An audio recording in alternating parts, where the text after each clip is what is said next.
pojď se z toho raději vyspat, Vojto, pojď. Vyprav penízky, krčmářko, zboží vezu. Vítej, Mordechaji. Hned to bude.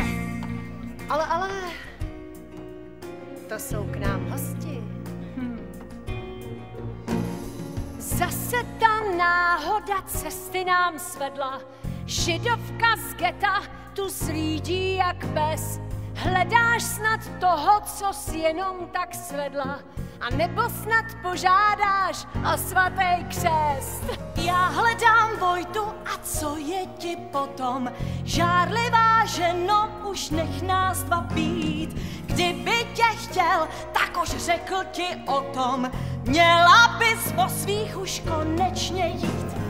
Já jsem tu doma, ty židovská rajdo. V getu se mužům těm nabízej všem. Ale i tady se zájemci najdou. Nezhrdnou lákadly povolných žen. Krásná tvář, oči a tělo tak pružné. Vojto